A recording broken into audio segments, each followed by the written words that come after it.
अरे यार बोरिंग है चल ना ଯିବା କିଛି ଶପିଂ କରିବା ପାଇଁ ମୋତେ କିଛି ଫୁଟୱେयर और बैग वगैरह କିଣିବାର ଅଛି। शॉपिंग नेबे नुहे शॉपिंग हेबो 13 मार्च रे। ଆଜି କଣ ପାଇଁ ନୁହଁ 13 ମାର୍ଚ୍ଚ କଣ ପାଇଁ? तुम जानिनु कि बालेश्वर चिड़ियाखाना पाखरे खुलिया ପାଇଁ ଯାଉଛି कलकत्तार ओरिजिनल फ्री लेदर।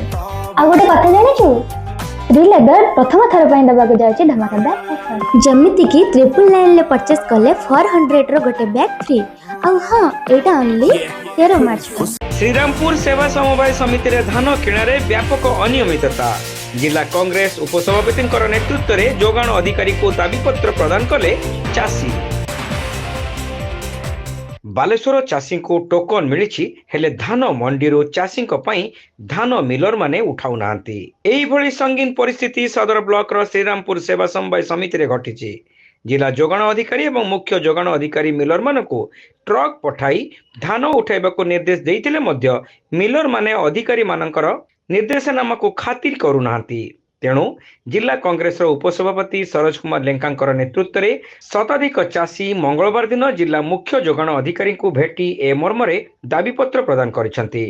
श्रीरामपुर सेवा समवाय अधीन रसुलपुर श्रीरामपुर पंचायत समेत कोरडिया पंचायतर सान धनाड़ी ग्रामर मोट 1125 जन पंजीकृत चाषी टोकन देखाई किछि धान देइथिला बेले अद्यावधि 726 जन चाषींकर धान सेवा समवाय समिति रे पड़ी रहिछि। 11 तारिख बुधवार दिन एही धान देवार समय सीमा रहिछि। मात्र मिलर माने ट्रक पठाउ नांती बोली चाषी माने जिला मुख्य जोगाण अधिकारी निकट में लिखित अभियोग करिसेंती। चाषी माने ओ सेवा समवाय समिति पक्षरु 81 थर ए संपर्क में पत्र लिखितिले मध्य कौनसी सुफल मिली नाही बोली स्थानीय चाषी तथा जिला कांग्रेस कमिटीर साधारण संपादक गुरुप्रसाद मिश्र कहिसेंती। आमर जो चाषी बाकी रही जाइछंती श्रीरामपुर रसलपुर 926 जन चाषी जो बड़का चाषी रही जाइछन तांकर केम धान उठिबो तार भविष्य कार्यपंथा केमती कोन होबो ता विषय आलोचना कलु। सीएसओ हमको कमिटमेंट कले मार्च 31 सुधा कहारी टोकन रो समस्या रहिबोनी कि धान कहारी रहिबोनी। डबल इंजिन सरकार रो जो मिलर आउ सरकार जो मधुचंद्रिका आज जना पड़ जाइए मिलर माने आखि एडजस्ट करने कहते देले धान किणे बोली कहते असुविधा किसी ना असुविधा चाहिए मैंने किपारे आंकर भागवंटा छिड़ुनी बोली धान किणी पारना।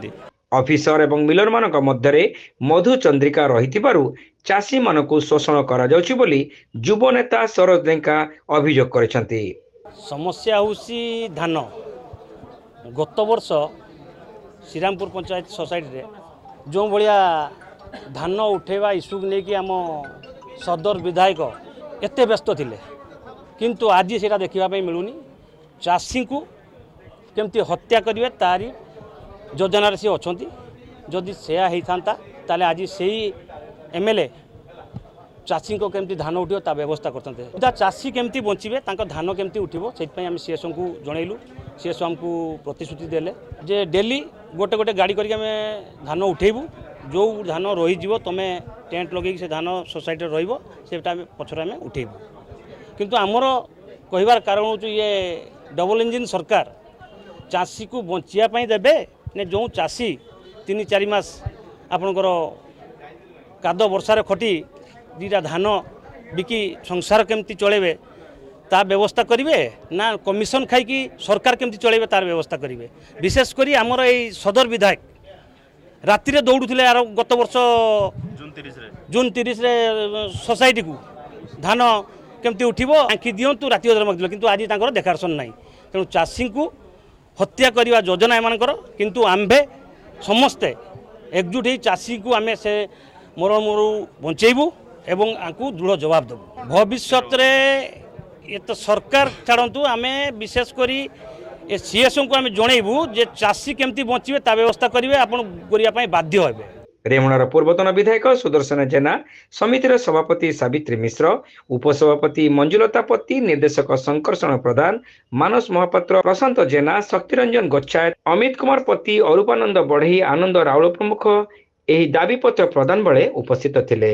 नहीं देखंतु आपण जो कहउछन धान किणा होने सेटा तो मु मानिबी नहीं। वर्तमान पर्यंत 22.5 लाख हम किणलुनी आम जिले में 22.5 लाख किणा है আর जोटा 30 लाख एगनेस्ट 22.5 लाख किणा है बर्तमान किणा चलती हाँ कौटी टे कम होता है कौटी अधिक होता है तेणु धान किणा चलती बर्तमान सुधा कार जनकर भी टोकन लाभ सही नहीं आम चेष्टा करूँ चाषी टोकन लाभ सही देवुना और शेष पर्यटन धान किणु रसुलपुर सफिसीयंट 87% है श्रीरामपुर टी कम अच्छी आम बर्तमान संबलपुर मिलर आम देवु संबलपुर मिलर देवु नहीं मिलर आम जिलार मिलर बर्तमान आउ जगह नहीं स्पेस नहीं मिल जी किणवा किणी जेहेतु प्रोब्लेम भी आप जानते चाउल बर्तमान इश्यू हो पार तेणु से धान पूरा फिलअप होती गोडाउन रे तेणु तथापि आडजस्ट आम दौचु प्रतिदिन 25-30 हजार उठुची नहीं चाषी तो असुविधा पड़ी ना बर्तमान पर्यटन कौन चाषी असुविधा ही टोकन लाभ सही नहीं अपेक्षा करूँ जेहेतु एमएसपी पाँच 3100 टका चाषी के पूरा लास्ट डेट पर्यटन अपेक्षा करा पड़ो 31 पर्यंत 31/3 पर्यंत अच्छे